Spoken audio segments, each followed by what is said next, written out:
बुलेटिनच्या सुरुवातीला एक महत्त्वाची बातमी। ठाण्यातील खोट्या गुन्ह्यात फडणवीसांना अडकवण्याचा प्रयत्न झालाय। माजी पोलीस महासंचालक पांडेंसह या संदर्भात तिघांवर गुन्हा दाखल झालाय। तर ही गुन्हा दाखल करण्याची शिफारस विशेष तपास पथकाच्या चौकशीत निष्पन्न झालाय। रश्मी शुक्लांनी अतिरिक्त मुख्य सचिवांना अहवाल पाठवलेला आहे। निवृत्तीच्या 5 दिवस आधी हा अहवाल पाठवण्यात आला। या प्रकरणी तत्कालीन पोलीस महासंचालक संजय पांडे, उपायुक्त लक्ष्मीकांत पाटील आणि सहाय्यक पोलीस आयुक्त सरदार पाटील यांच्या विरोधात गुन्हा दाखल करण्याची ही शिफारस करण्यात आलेली आहे। खोट्या गुन्ह्यात फडणवीसांना गोवण्याचा प्रयत्न झाल्यानंतर ही शिफारस करण्यात आली आहे। रश्मी शुक्ला या राष्ट्रीय स्वयंसेवक संघाच्या कार्यकर्त्या, त्यांचं अख्खं कुटुंब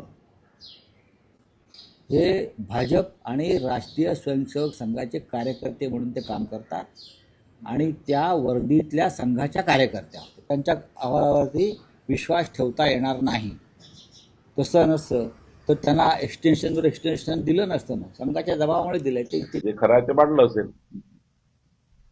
रश्मी शुक्लांनी शेवटी रेकॉर्डवर असतो, सर्व रेकॉर्ड हा क्रिएट असतो। मी आता हे बोललो रेकॉर्डवर आहे, त्यामुळे रेकॉर्डवर असलेली गोष्ट त्यांनी मांडली असेल आणि काही गोष्टी खऱ्या असतील, त्यावर त्या तथ्याच्या आधारावर या अधिकाऱ्यांनी टिप्पणी केली असेल। उद्धव मामू मुख्यमंत्री असताना ज्या प्रकारचं अराजकतेचं वातावरण या महाराष्ट्रामध्ये माजवलं गेलं होतं, त्या ठिकाणी ज्या प्रकारे विरोधकांना जेलमध्ये टाकणं, जे आपल्या विरुद्ध बोलतात त्यांच्यावरती केसेस करणं, त्यांच्यावरती हल्ले करणं, वसुली करणं, मर्डर करणं, पोलिसांकडून मर्डर करून घेणं, अशा प्रकारची राजवट त्या ठिकाणी आपण बघितली होती। त्यात आज उद्धव मामूला कुठे तोंड दाखवायची जागा राहिलेली नाहीये की कशा प्रकारे या ठिकाणी संजय पांडेवरती दबाव आणून, संजय पांडेंनी पोलिसांवर दबाव आणून मुख्यमंत्री फडणवीस साहेब आणि उपमुख्यमंत्री एकनाथ शिंदे साहेबांना खोट्या गुन्ह्यामध्ये या ठिकाणी गोवण्याचा काम त्यांनी केलं होतं। महाविकास आघाडीच्या काळामध्ये असे प्रयत्न झाले हे सर्वांना माहिती आहे। गिरीश महाजनजींच्यावर सुद्धा अशा तऱ्हेचे आरोप करण्याचा प्रयत्न करण्यात आला, त्याच्यामध्ये सुद्धा फडणवीस साहेबांना इन्व्हॉल्व करण्याचा प्रयत्न केला गेला। राजकारणामध्ये असे करणं हे अत्यंत चुकीचं आहे आणि मला वाटतं की महाविकास आघाडीच्या काळात ह्या ज्या गोष्टी घडत होत्या याच्यामुळेच या सरकारच्या बद्दल लोकांमध्ये खूप रोष आहे।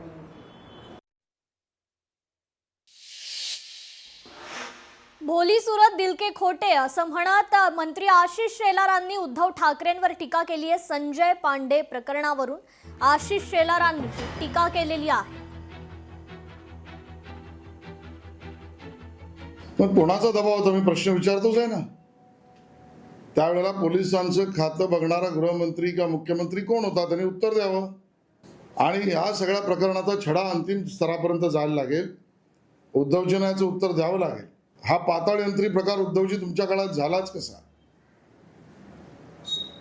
याची तुम्हाला माहिती होती का? माहिती होती तर तुम्ही लपवली का? का निर्देश तुम्ही दिले? तर आमचे प्रश्न आहेत।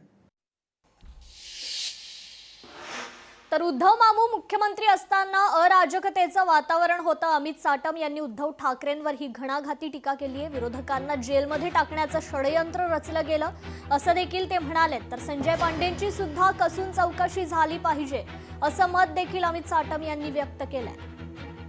उद्धव मामू मुख्यमंत्री असताना ज्या प्रकारचं अराजकतेचं वातावरण या महाराष्ट्रामध्ये माजवलं गेलं होतं, त्या ठिकाणी ज्या प्रकारे विरोधकांना जेलमध्ये टाकणं, जे आपल्या विरुद्ध बोलतात त्यांच्यावरती केसेस करणं, त्यांच्यावरती हल्ले करणं, वसुली करणं, मर्डर करणं, पोलिसांकडून मर्डर करून घेणं, अशा प्रकारची राजवट त्या ठिकाणी आपण बघितली होती। त्यात आज उद्धव मामूला कुठे तोंड दाखवायची जागा राहिलेली नाहीये की कशा प्रकारे या ठिकाणी संजय पांडेवरती दबाव आणून, संजय पांडेंनी पोलिसांवर दबाव आणून मुख्यमंत्री फडणवीस साहेब आणि उपमुख्यमंत्री एकनाथ शिंदे साहेबांना खोट्या गुन्ह्यामध्ये या ठिकाणी गोवण्याचा काम त्यांनी केलं होतं। लोकशाही मराठी ऐका, पहा, जागरूक रहा।